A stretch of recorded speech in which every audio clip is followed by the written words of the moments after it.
Hello, everyone. This is Mark Pruett from the Whiskey Network and Whiskey, Bourbon, and Scotch Enthusiasts, the WBSE community. I am also here with the editor-in-chief of the Whiskey Network magazine, Mindy Schwartz. Hello, Mindy.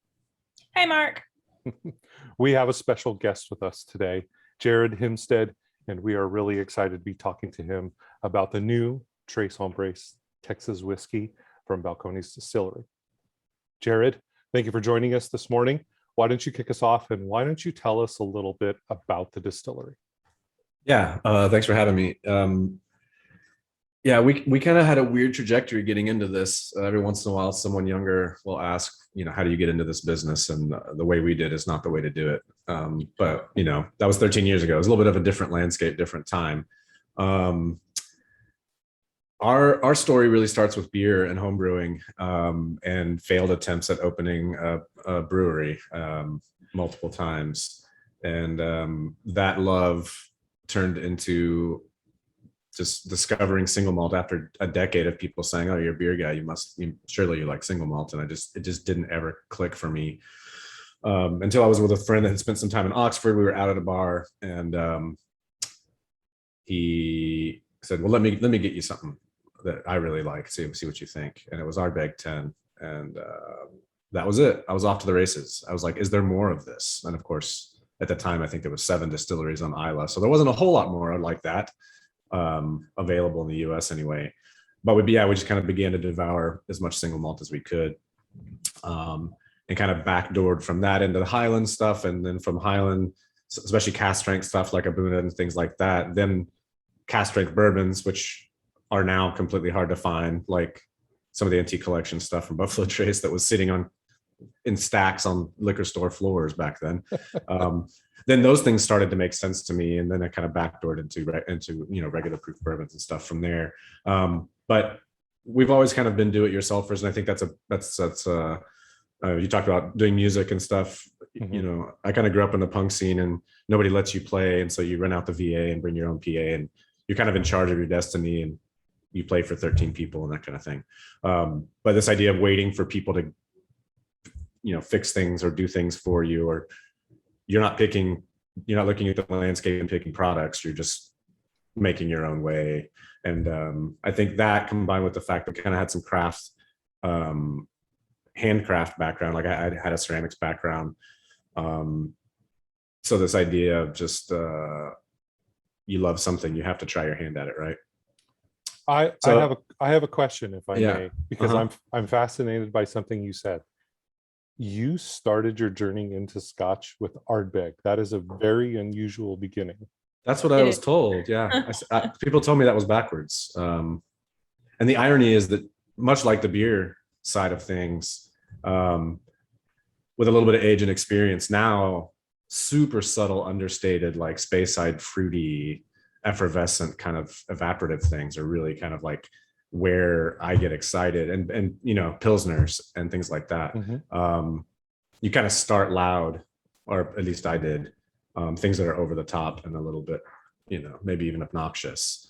You and I got to the same destination, but via different places, because I didn't start with the lower Isla whiskeys. I started more with the Highlands and kind of got into that perspective. But absolutely with you on the Speyside, the savory sort of dried fruit combination, that balance that you find in those whiskeys, that's absolutely where I'm at from a taste profile as well. The other thing I have discovered is, for folks who start out in the single malt world, it is much easier to cross over into bourbon than it is the other direction. For folks who start into bourbon, they traditionally have a more difficult time crossing over into the single malt world. Yeah, unfortunately, for price and availability, some of the easiest stuff I think to get bourbon drinkers into would be stuff that's had a lot more time, so it does have a lot more barrel influence on it. Mm-hmm. and overproof, because it's so soft that even at 54, if you're used to 45 or 46% bourbon, you might need Scotch that's 52, 53, 54 and quite old before you're going to start seeing the connections. Yep. And once again, that stuff was a lot more available 15 years ago than it is now, and a lot more affordable. But yeah, so all those things aside, what's the I'm not the biggest Lord of the Rings nerd, but there's the quote where Bilbo is telling Frodo, like, you know, you walk out your door and you keep putting one foot in front of the other, like who knows where you'll end up, kind of thing. But I feel like that's kind of how our journey from messing around with whiskey and beer at home turned into, we need a bigger space. Waco at the time was pretty economically kind of depressed and depreciated, so there was a lot of buildings available downtown that were all empty, kind of industrial warehouse district stuff. So we got a building real cheap and moved some of our gear there, and we're trying to like maybe build something a little bit bigger. And yeah, it just, one thing happened after the other. And, you know, you look at buildings, next thing you know, you bought a building. Next thing you know, like, well, I guess we got to go ahead and get our permits. Having no plan of like necessarily where this would end up. Just knowing that we wanted to make, you know, and we wanted to participate in this thing that we enjoyed so much. And I think just the way some of our culture around here is, it's really hard to not want to be a participant in things that you enjoy and just be on the receiving end of taking what's offered to you. And the other really exciting thing at the time was that nobody had made whiskey in Texas. You know, Garrison was getting going a little bit. They got their permit about a year before we did. And it was just this wide open landscape. And then the further we dug historically, like, we're not really sure anyone ever did. You know, these cattle drive images and cowboys and stuff. I'm sure there was people doing it without, you know, doing it illegally, and it was probably mostly white, but there was probably a lot of Kentucky bourbon coming in and Tennessee whiskey coming in that these cowboys were taking with them on these cattle drives. So the more we found out how wide open this was, and if you take into account things like the maturation climate, open fermentation, microflora, like, we don't know what this is going to do. We don't know how whiskey is going to age here. We don't know how whiskey is going to ferment here, and what the local bacteria are going to do, and what their contribution is going to be seasonally. You know, finally getting grain from Texas too that are different varieties than is normally used, and like, it just felt really exciting to be that there's kind of no rules. In some ways, not having 200-300 years of history behind you, feels like you're a little bit out there. You know, you're a little bit exposed and on an island. But the more experience we got under our belt, the more confidence we got with the years, and with you know, pretty decent ratings and reviews and accolades and things like that. The more exciting it kept becoming, to realize like, we really just get to do this thing and drive, and no one's going to tell us that's not what Texas whiskey is supposed to be like, you know. As you said, you've gone the punk rock journey. You've gone from renting out the lodge to now you're playing stadium. So congratulations on that. So through that evolution, can you talk to me about the product lineup? Yeah, we kind of intentionally skirted I think this is probably a little bit of a punk thing too, but just everybody's going to lead. If you're a small producer in the US, what are 98% of them going to lead with is going to be a bourbon, right? And their second product is probably going to be a rye, unless they did like a gin or vodka or something in the early days to like keep the lights on. And so we kind of intentionally stayed out of that stuff. You know, we were single malt guys anyway. That landscape at the time was tiny. You know, we're talking about McCarthy's. I think St. George had some stuff out. Stranahan's was out, but they weren't even calling it single malt. So in my mind, it didn't even register as part of that conversation. I think maybe even 888 was already doing some stuff, because they've got 15-year-old now. But there wasn't a whole lot. And that was the thing that we fell in love with, and the whole reason we got into whiskey to begin with. So starting there, and then looking at local flavor and local grains and other ideas, you know, being in the Southwest and with the way food was at the time, blue corn became a pretty obvious next thing to fiddle around with. And it's cool because the corn whiskey idea really connected to the space side thing, and started kind of as a hypothesis, you know, and bourbon, you're just throwing that in, you're going to get some sweetness out of it. You're going to get a lot of sugar for the fermentation, the end, and then you want to flavor it with all this other stuff. Right. And partially thinking about even the single grain tradition in the UK, which at the time was also not very respected. And that's filler, that's for blends. You don't actually treat that as whiskey to drink, you know, and age properly. But the hypothesis was, well, what if you did? What if you tried to treat it with that level of subtlety and elegance? And of course, the next question was, well, you probably want to start with a really great corn variety. And so we started looking at everything that's available. You know, there's the Oaxacan green, and a lot of people are doing Bloody Butcher, and really this Hopi hybrid that we landed on was just objectively like the tastiest thing we could find in any kind of volume, so yeah, we were kind of off to the races. And in some ways those are horrible market sales ideas. Like who walks into a liquor store and says, hey, show me where's the corn whiskey section? Like nobody ever. I do when I do tastings, I'll ask people like who's ever walked up to a bar, walked into a liquor store and asked where the corn whiskey was. And no one's ever raised their hand in 13 years. No one's ever said, I do that. Maybe it's changing, but it was kind of fun to dance around the obvious things to fiddle with. And also just following our kind of our passions. And like, for the same reason we've never made certain kinds of things. If it's not something you spend a lot of time with and really love and are kind of committed to having this relationship with a certain kind of whiskey or a certain kind of spirit, how are you supposed to be making assessments and judgments about where it's going or how much you like it or whatever. So we stayed out of gin, we stayed out of a bunch of stuff, and even didn't mess with bourbon and rye until much later, where we felt like we understood what we liked about it and what if there was something that could be added to the conversation. That we felt like we landed in that place before we ever bothered to try to do something with it. And I think that momentum transfers into a lot of different things. I think that gives you a lot of local flavor, but it injects something different into the conversation. At the Whiskey Network, we definitely believe that, whiskey is something that's social. It's something that you talk about. What are you experiencing when you nose this glass or when you taste this thing? And actually, in my opinion, you're right. Nobody goes and asks, is there a corn whiskey around? But it's actually a brilliant move because it gives people something different to talk about. It gives something, like Isla, like an Ardbeg, right? It's something that's it's polarizing. I really like this for these specific reasons, or it's something like that. So I think it's a brilliant move in that direction to bring something unique to the marketplace and really put the stamp on Texas whiskey. And what we're here to talk about today, if you'll indulge me here for a minute, because I want to show the bottle. I think that the label is very cool, and it's a very iconic product. I don't want to give the store away, but it's absolutely delicious. But we'll get to that in a minute. How did ZZ Top approach you to start putting this together? So, yeah, life is weird and weird. You never know where things are going to come at you from, but they're I don't know the right terms. I'm not in the music business. I think their management, their agent, whatever, they have a company that represents them and hooks them up, obviously, with PR opportunities and all this other stuff. But they also share the same agent, management, whatever, with Fred Minnick, who we've known, of course, forever, and whiskey writer. And of course, in the last few years, he's been dabbling in the music space with the festivals, with his YouTube channel and podcast stuff, and having a lot of musicians on, and that intersection of kind of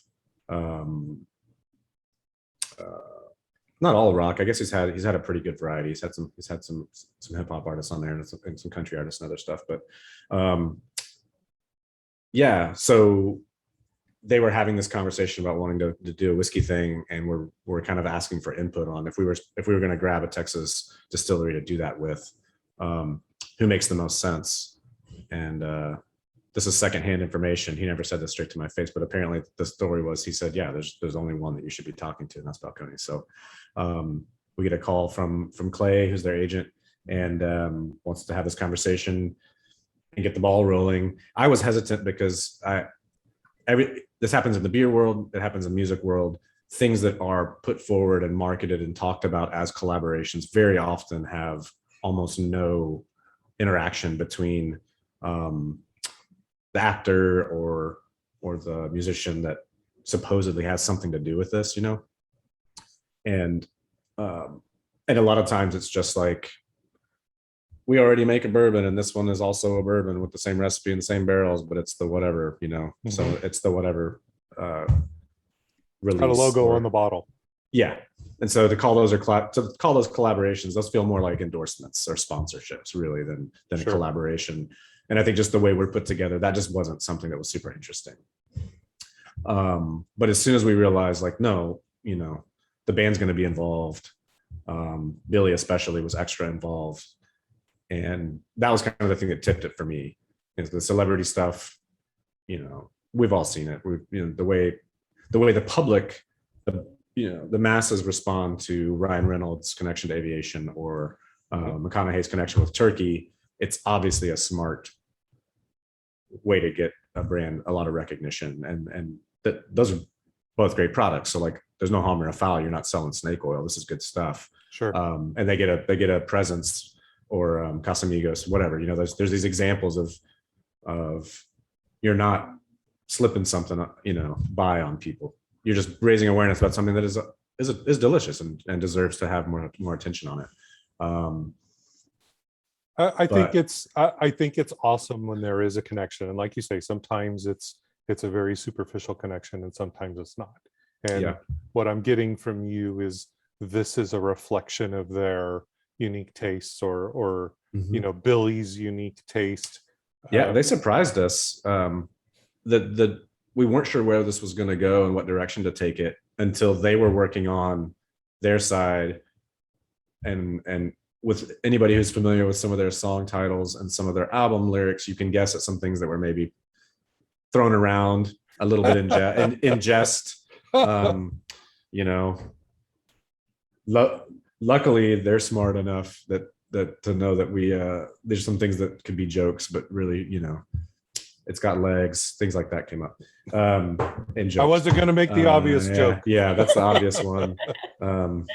But as soon as they decided they wanted it to be Tres Hombres, Gabe is one of my blending partners and kind of manages our aging stock and warehouse. And we were talking about it, and it just like clicked, because we do a lot of bourbon too, but we have a lot of single grain stuff. So we have malt by itself, we have corn by itself, we have rye by itself. And it was like, oh man, yeah, let's play around with that idea. This is a band with all of this history and all of this, legacy in Texas and just in rock history, period, that never would have happened except for these three guys coming together with very odd personal interests in music. Their influences are bizarre, and they all made their own. They all put their own kind of fingerprint on what they ended up having, and it's this weird hybridization and fusion of all these strange things that, in hindsight, seems obvious that somebody was going to put that together into one sound, but they did it. They're the ones that did it. So this idea of let's see how these things play and how much of each thing combines and which barrels. So the most obvious thing I started with was picking some of each of those single grain whiskeys that I loved and doing even thirds, and it really just didn't work. Nothing really had a main voice. So then I did 3 variants that had like 50 to 51% of each. So one was mostly corn, so half corn, and then a quarter single malt and rye. And then the other, so 3 variations like that, where each of the grains got to take the driver's seat and be the bulk of the blend. And that was the first round of what we sent them. We had our own feelings about what was working well, but we also, it's nice when you have a project like this, because we didn't send anything that we would have not been happy to put out, but we had our preferences, and luckily for us, they picked the one that we liked the best, which was the one that was mostly corn. It's like, okay, cool. There was some stuff they liked about the one that was single malt forward, but it was definitely a clear second. And the one that was mostly rye was just too over the top. They weren't interested in that. Okay, great. So let's go back to the drawing table and let's come up with variations that are very close in percentage and dancing right around what we sent you, but we'll accent some of the stuff that you were liking about the single malt, but it wasn't quite enough for it to be your number one. We'll bring in some of those grain notes, and it has a kind of a redder fruit in the corn, which is a little bit more orchard and stone fruit. Cool. And that surprised me too. They, the only really thing we had talked about before sending them samples was their love for spicy food and tacos and barbecue. And it's like, I was expecting like we need to make something that's really hot and over the top and spicy and oaky and bold. But not surprisingly, with the nuance, there's plenty of Hall of Fame guitar players that when they talk about like their favorites, Billy's on a lot of people's lists, and he's somebody who kind of can make it sing, and it's like a second vocal part sometimes on some of their music. So I shouldn't have been surprised that some of the understated stuff really is what appealed to them. I could see this being a brilliant companion to some spicy tacos or some Southwest influenced. Well, that's always the trick when you're doing pairing, right? Do you go for kind of similarity, or do you go for contrast? Contrast, Yeah. or and I'm not a chef, and I don't even do that much with cocktails, but it's always fascinating to see what other people do when we do it. We get paired up with a restaurant or a chef to do something like that, and watching both approaches really work. Where two things, it's like, man, this dish is nice, this whiskey expression is nice, but something about the two of them together, now it turned into this whole new thing. Or these things couldn't be more different, and now I'm noticing things about them that I didn't see before because I'm consuming it with this. And but you're right. I think we didn't come up with something that is what I imagined would be a fit to their palate. But in that sense, it's a great complement to other things that they're really into and really all about. But it's a great story. A band that was for 50 years, 3 people. We're talking about at one point in time, rest in peace, Dusty, a band that had the same lineup, the longest running same lineup, and 50 million albums worldwide. You talked about Gibbons. He's ranked as the 32nd best guitarist by Rolling Stone. There's a lot of history there, and for them to get behind you and to be that involved in the process is definitely more than just an endorsement for your brand. If you were the only one they wanted to work with, that says a lot about what it is that you do. I think at the basic levels, right? You're doing it right.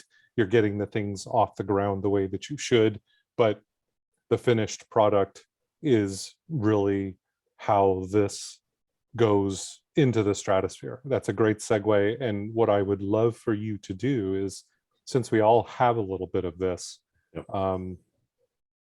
would you take us through kind of the tasting of this? Let's all experience this together, because I think we've all been flirting with it through this entire conversation and building up. So let's try some and let's give our thoughts. I think one of my favorite initial things about it is there's a lot evaporating. It's expressive. There's a lot coming out, but none of it's harsh. It is bright. It almost reminds me of the citrus is almost like a furniture polish, kind of like you walk into a room that everything's just been kind of like cleaned up, and there's a little bit of that citrus hanging around, a little bit of solvents hanging around.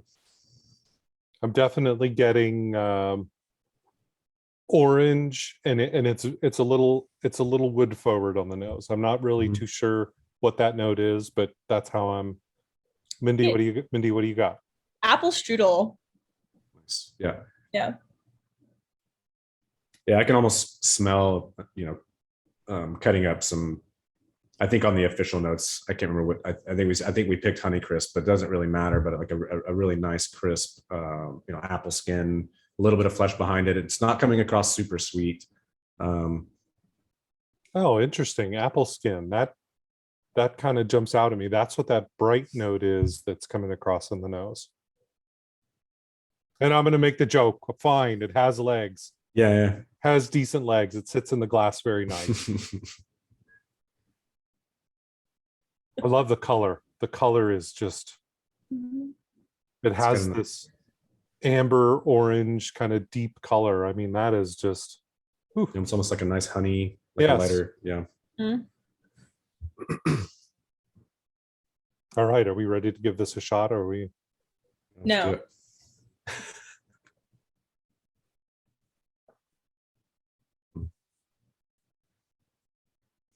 Wow. This is great.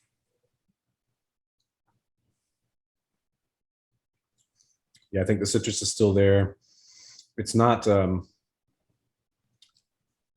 it's a funny one because it's not, I think there's plenty going on, but with a lot of American whiskey, usually what's going on, a lot of it is kind of wood dominated. And there's wood flavor there, but it's a soft, it's a soft oak. It's a soft oak. It's not the char. It's not like deep toasty.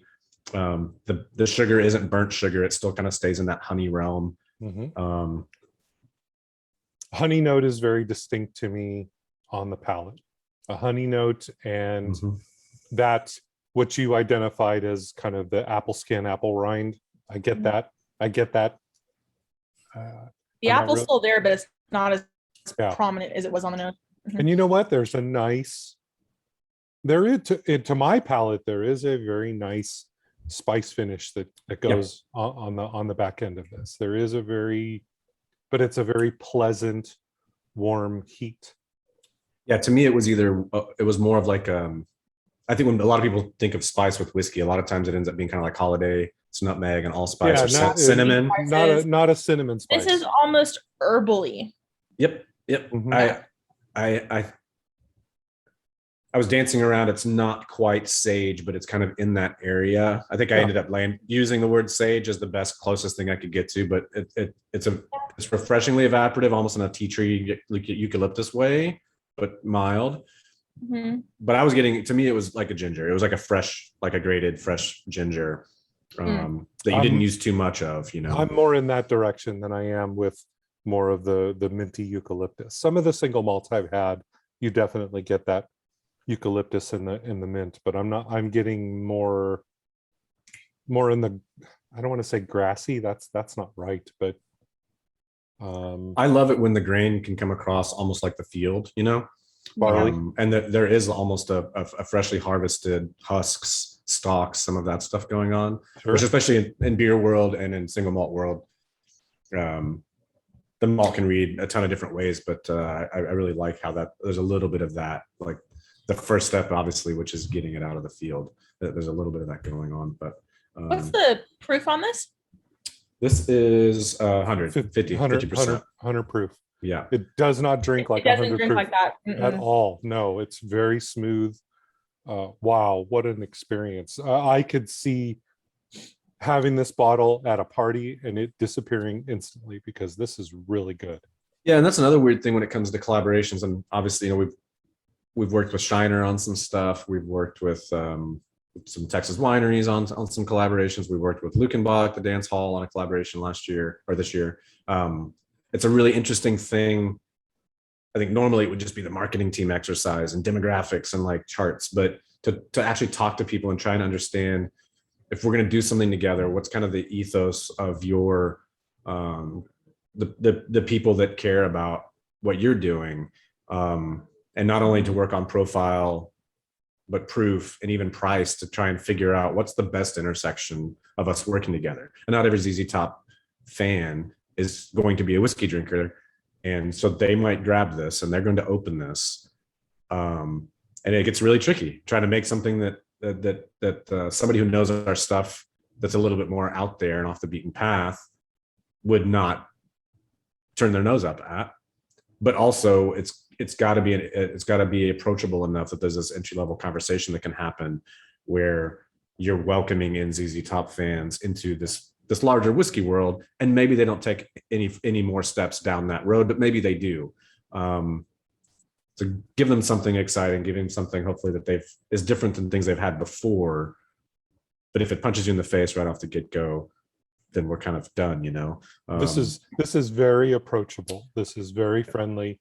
But to that same point, it's a very worthy expression of the band here. We're not talking about training wheels. You know, this is definitely something that has tremendous character, very worthy of the band's history and the distillery's history, really. I mean, it shows the depth of the product that you're producing. So this isn't just kind of a bottom shelf deal. This is definitely something that people should explore and should share. And I'll tell you that when we first started talking about this, something that happened organically without us prompting in our social media community, people were posting about this. And I did happen to put something up as sort of a preview, like, hey, we're going to be having this conversation. People were genuinely excited. And there were a lot of ZZ Top fans that came into the room, but we get a lot of people who are very deep in the pool, whiskey geeks, serious whiskey geeks. And, like Mindy's further down the road than I am, so she probably could ask a lot much harder questions than I could ask. But to me, this is something that it's very approachable for someone who may be wanting to get into this because of the band, but it's also something that the whiskey geeks are going to identify with and understand, because there's a lot going on in the construction of this. There's something that's very unique about it. There's something that's very traditional about it, but it is a different experience than some of the other things that you're going to find out there. Yeah, and it's not, we use Texas whiskey on purpose. Mm-hmm. It's a mix of things. There's some virgin oak, there's some refill barrels. It's all over the place, and so it isn't bourbon, and it's not rye, and it's not corn whiskey, which is also another part of what was kind of freeing about it. Once we landed on the concept and pitched it to them, it was like, man, that makes perfect sense. Luckily, we didn't have to decide who's which grain, but. And you mentioned this earlier, and I never got to meet him, but it was a super sad part of the project that we were already a good year and a half into it when Dusty passed, and it told me a lot about them and kind of their crew of folks, that the human side of it, not the project side of it, was immediately what everyone was. All of the interactions immediately turned to that. And so by the time a few weeks had passed and there was finally the conversation about, we do still want to go ahead and do this. It was just a really nice, I was impressed with how everybody involved kind of just threw this whole thing kind of on the back burner, and even saying, hey man, if this doesn't need to happen, if this isn't appropriate, it's y'all's call, and like, we will walk away with like no harm, no foul at all. And then they kind of decided, no, like that this is one of the last things they kind of got to work on with him, and wanting to wrap that up as a little bit of he'll did get to work on it with them. Yeah, I mean, they got samples and stuff. He was never on any of the calls with me, but I think even Frank's wife called a few days ago, and she's coming up to get a bunch of cases to give away as gifts and things like that. But it felt nice to kind of honor this last kind of collaboration thing that the band did in that way. It was a nice. It's a great testament when somebody from the band is coming to pick up cases and they're giving it away. Yeah. Talk about an endorsement. That's incredible. I'll never forget, just as a quick aside, I was in a trading post in Lee Vining, and there was a radio, and it had just announced that unfortunately Dusty had passed away, and I was standing in front of a display of cheap sunglasses. So I don't know what the universe was telling me that day, but here we are talking about ZZ Top whiskey. I took a picture of it and posted it to my social media, because that's where I was that day. Yeah, that's cool. Yeah. Go ahead. Is this going to be something that's going to be a standard release for y'all, or is this a one-time thing? No, the plan is to keep it going, and I think to brainstorm with them on where we go from here. If it's this exactly that keeps going forward, if it's this plus maybe some variants that get finished in a certain way, or a cast strength version or something like that, or some of the other variants that we got close to, like, they were a close second but didn't quite make it. Maybe we do some spinoffs. Like I said, we didn't show them, and we don't, when we have collaborations like this, we didn't show them anything that we weren't excited about. So the idea of chasing a couple of other avenues, or figuring out how to offer a smaller volume release that kind of halos the regular release is super fun. If you do a cask strength release, big thumbs up on that. That's well, I'm sure. Yeah.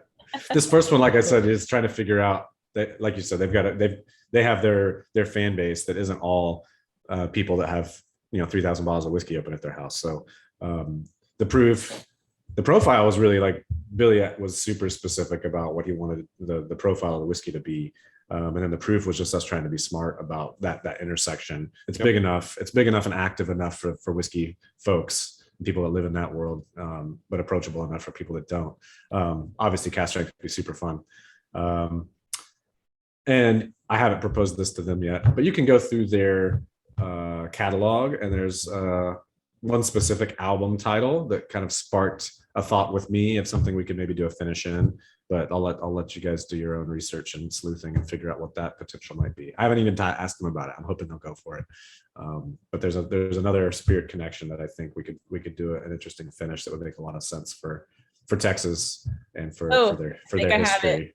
Yeah, we'll see what they're up for. I'll write it down and put it in a bottle, because absolutely, when you do the cast strength, you need to come back and talk to us about it. For sure. We have to try that one as well. Okay, so for the audience and for everybody who is curious about this, where can you buy it?